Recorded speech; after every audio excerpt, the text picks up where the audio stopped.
You think you can just accuse me of cheating while I was away on business and demand a divorce?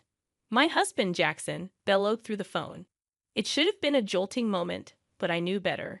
This was just his attempt at stirring up drama. I already sold it. And you know what? I could practically feel his emotions quivering on the other end. Did he honestly believe I wouldn't see through his little charade? His naivety was almost comical. As his accusations continued to ricochet off my resolve, I found myself teetering between anger and amusement. Yet, amidst it all, a sense of empowerment began to emerge.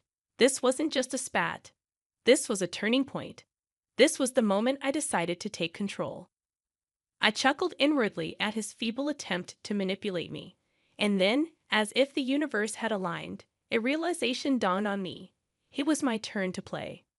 I'm Olivia, a 28-year-old working mom. Though I've held a steady job at a college store since I graduated from junior college at 20, Jackson's career trajectory has been less than stable. He's 2 years older, but when we first met 3 years ago, he was bouncing between jobs or sometimes doing nothing at all. He proposed to me hastily, but I set a condition. He needed to secure a stable job. I wasn't about to embark on a marriage without considering our future. Okay, but there's a condition, I asserted firmly, watching Jackson's expression shift to one of concern. What is it? He asked cautiously. You need to find a stable job. Otherwise, marriage is out of the question. We need to think about our future. He attempted to brush it off with a casual remark. Oh, don't worry, you're working, so there's no rush, right? But my parents would be concerned if I married without a job. I'll find one before we tie the knot, he promised, sensing the seriousness in my tone. Reluctantly, Jackson embarked on his job search journey. Eventually, he secured an office position at a construction company, and we moved forward with our plans to wed. At the time, I saw Jackson as somewhat careless with money and work, but I believed our partnership could balance each other out. I thought I could guide him towards financial responsibility, and he would complement my strengths. Little did I know, our challenges were just beginning. About a year into our marriage, as we were exploring the idea of buying a house, Jackson revealed a troubling obstacle. I might not qualify for a loan, he confessed casually. I was taken aback. What do you mean? I pressed for an explanation. He shrugged. Because I haven't been at my job long enough, I might need a guarantor for the loan. The only option would be my dad, but he's dealing with some serious gambling debts. He probably wouldn't be able to help. Why didn't you tell me this earlier? I was dumbfounded, especially with the contract and the real estate agent right in front of us. But Jackson, appearing unfazed, nonchalantly remarked, If we put the house in your name, it'll be fine, right? You've been at your job forever, so you can secure the loan. We'll both contribute to paying it off. It's just a formality. That's beside the point. Why didn't you bring this up before? This is significant for me too. I'm not even prepared with the paperwork, I retorted, frustration bubbling beneath the surface. Though he offered an apology, his contrition felt superficial, lacking sincerity. Despite my urge to protest further, faced with the already arranged contract and the presence of the agent, I decided against escalating the situation. Reluctantly, I hastily gathered the necessary documents, such as my income statement, for the loan application, and impulsively finalized the purchase under my name. Doubt not at me. Could I truly envision a future with this man? Perhaps I should have simply asserted, then we won't proceed, instead of hastily preparing the paperwork. My anxiety heightened with the looming issue of my in-laws. The other day, I had a conversation with Dad, Jackson began. He mentioned he might lose the house due to the debt I mentioned earlier, so he's considering moving in with us. Is that all right? What? Why would you even entertain that idea? I reacted swiftly, but Jackson merely shrugged it off. Well, he's facing difficulties. My brother is single, but he's working abroad. I'm the only one Dad can turn to. Shouldn't we seriously discuss this? Maybe he can stay temporarily until he finds a place, but committing to living with us permanently is a major decision. Jackson scowled. You just don't want him to stay, do you? If he moves in, we can divide the living expenses. You're always going on about money. You mean the money you never contribute? You promised we'd split the mortgage, but it's only coming out of my paycheck. You haven't given your share. In marriage, finances are shared. It's not just your money, it's ours. It's deducted from your account because the house is in your name. Stop being so self-centered, I exclaimed, frustration evident in my tone. But Jackson simply muttered, I hate discussing money, before storming out of the room. Such disputes became a regular occurrence. Every time, Jackson would brush off my concerns and eventually retreat. No resolution was ever reached. However, Jackson wasn't entirely inactive regarding his family's predicament. As part of his role in construction site administration, he frequently dealt with real estate contracts. He often consulted a specific agency on how to secure the best price for selling his family's home and the necessary procedures involved. I overheard these discussions repeatedly, finding solace in the fact that I wasn't alone in contemplating this matter. Yet the prospect of my in-laws moving in with us post-sale, as if it were a foregone conclusion, continued to unsettle me. Jackson began attending meetings with real estate agents and my in-laws without involving me, and he started spending more weekends away from home. Eventually, he embarked on a lengthy business trip lasting several months, necessitated by the distance of the construction site he was overseeing. It wasn't apparent to me then, but the seeds of our power struggle had already been sown. A few days after Jackson departed for his trip, I decided to treat myself to tea after a shopping excursion. Hello, the man who greeted me seemed familiar. Memories flooded back, recalling him as someone Jackson had once brought home. He worked at a real estate company, a young employee named Samuel, according to Jackson. Samuel had been with the company for less than a year. Ah, yes, I remember you. You visited our house before, right? Yes, I apologize for dropping by unannounced and even joining for a meal. My apologies. No need to worry. I should have been more welcoming. We ended up sharing tea together. Samuel was affable and appeared more level-headed than Jackson, despite his youth. As we conversed over tea, we found common ground and eventually bid each other farewell. At that moment, I couldn't fathom that this brief encounter would later be twisted into an accusation of infidelity. Yet that's precisely what happened when Jackson confronted me. You've been cheating on me while I was away, haven't you? We're getting a divorce. Give the house to my parents and leave, immediately. Jackson's accusation hit me like a sledgehammer. In that moment, I couldn't help but wonder if the rumors were true. Jackson had evidently been spreading falsehoods, fabricating a narrative of my infidelity to justify his desire for divorce. And the bearer of this false tale was none other than Samuel, the man Jackson unjustly accused me of having an affair with. He showed up at my doorstep the day after our tea. I apologize for the sudden visit yesterday. Jackson asked me to reach out to you. Samuel confessed as he stood at my doorway. Shock and confusion washed over me, but I invited him inside, eager to hear his story. What he revealed left me stunned. Jackson had orchestrated a plan to frame me for infidelity, all in a bid to secure a divorce. Samuel was roped into fabricating evidence to support this scheme. There were two motives driving Jackson's deceitful agenda. Firstly, he coveted our house, fearing the potential loss of his parents-in-law's property.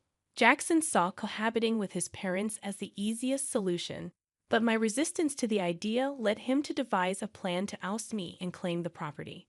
Secondly, Jackson was involved in an affair of his own, spending weekends with his mistress while pretending to discuss matters with my parents-in-law. His infatuation with her led him to view me, his wife, as an impediment. By framing me for infidelity, he hoped to secure both the house and compensation in the divorce settlement. Despite my perception of Jackson's lack of astuteness, his cunning nature in orchestrating such a devious plan was truly despicable. As I muttered my disdain, Samuel offered his apologies. However, I had no intention of aiding Jackson in his malicious scheme. I feigned cooperation, all the while plotting to turn the tables on him. Samuel, leveraging his expertise in real estate, offered various suggestions. Eventually, he proposed a daring move. You should sell the house while Jackson is away on his trip. And so, when Jackson returned, bewildered by the news of the sale, I delivered the final blow. I know everything, Jackson. Samuel recorded everything, including your attempt to frame me for cheating with him. If we proceed with divorce, I can claim alimony and take you to court, I declared, relishing the shock that registered on Jackson's face. Why? Why? He stammered. But I wasn't finished. I had one last card to play. You might not have realized, but Samuel isn't just any new employee. He's the son of the company's CEO. I emphasized, incredulous at Jackson's obliviousness. Didn't you notice Samuel shares the same last name as the CEO? How did that escape your notice? I pressed, my frustration mounting. Well, Samuel's last name isn't exactly uncommon, Jackson attempted to rationalize. Are you serious right now? I couldn't believe his lack of awareness. Yes, I'm serious, Jackson replied, his shock palpable. The realization dawned on him slowly. Samuel's company was one of Jackson's most crucial clients, and they had played a significant role in handling his family's property matters. If news of this deceit reached the CEO, Jackson would undoubtedly find himself in hot water. In fact, Samuel had likely already reported the situation. Look, fine, I'll check it out. But if you're lying, I'll figure it out. Jackson relented before abruptly ending the call. It didn't take long for him to realize the gravity of his actions. Subsequently, the real estate company owned by Samuel's father refused to engage in any business dealings with Jackson or offer him advice regarding his family property. With my house sold, Jackson had no option but to return to his family home following his business trip. Fortunately, Samuel had assisted me in finding an affordable apartment, so I encountered no difficulties. As I initiated the divorce proceedings, Jackson persisted in reaching out to me. I'm sorry, Olivia. Please forgive me, he pleaded. It's too late for apologies now. You tried to manipulate me using someone else. Why should I believe anything you say? I countered. Don't say that. After our divorce, you can be with that other woman, right? That's what you wanted, isn't it? He suggested, attempting to deflect blame. Yeah, she had someone else she liked and dumped me. What a sorry tale. But just because of that, don't expect me to change my mind and come running back to you. I muttered as I ended the call with a heavy sigh. Despite not disclosing my current address to him in hopes of keeping him at bay, Jackson's incessant calls persisted. Each time he pleaded, please don't leave me. I'll change. I'll be a better husband. Yet I was weary of his hollow promises. Once the divorce is finalized, I'll delete his number, block him on WhatsApp, and sever ties completely. To make matters worse, even my mother-in-law reached out, begging, please, Olivia, we'll be lost without you. It's not me you wanted, it's the house, right? But there's no house left, I reminded her. It wasn't just about the house. We're not that heartless. Come back, and you'll understand, she implored. You wanted the money, didn't you? I shot back, frustration seeping into my voice. That's not true. You're being unfair. You attempted to coerce me into living with you, and when I refused, Jackson resorted to deceit to gain leverage in the divorce. I can't trust someone who resorts to such tactics, I asserted firmly. It's obvious you're only interested in money. I continued to rebuff their pleas. Then my father-in-law called, his tone dripping with arrogance. Isn't it your duty as a daughter-in-law to assist my wife a little? Are you seriously refusing? Isn't all of this a consequence of the debts you've accumulated? I countered, my resolve unwavering. In response, his voice on the phone grew so loud that it hurt my ears. You heartless woman. Abandoning your mother-in-law in her time of need and shifting blame onto her. I'll teach you a lesson, you wicked woman. With that, I ended the call, shaken but determined. Armed with the recorded audio, I sought counsel from my lawyer. As it transpired, my father-in-law's words constituted a threat. Armed with this evidence, I informed Jackson that I'd pursue legal action if he didn't agree to the divorce. In a panic, Jackson reluctantly consented to the divorce. Finally, I was free from the clutches of that outrageous family. After the divorce, Jackson's reputation at work suffered, leading to a loss of trust and diminished responsibilities. Additionally, the unresolved debt forced him to sell his family home at a steep discount. Now, he resides in a modest apartment with his parents, grappling with a reduced salary and the burden of supporting his family. To compound his challenges, he is obligated to pay me alimony. Learning about Jackson's struggles firsthand from Samuel, who remained a confidant, I discovered an opportunity to leverage my customer service skills from my previous role at a clothing store. Samuel, now working in the HR department of a real estate company, recommended me for a position that required strong communication abilities.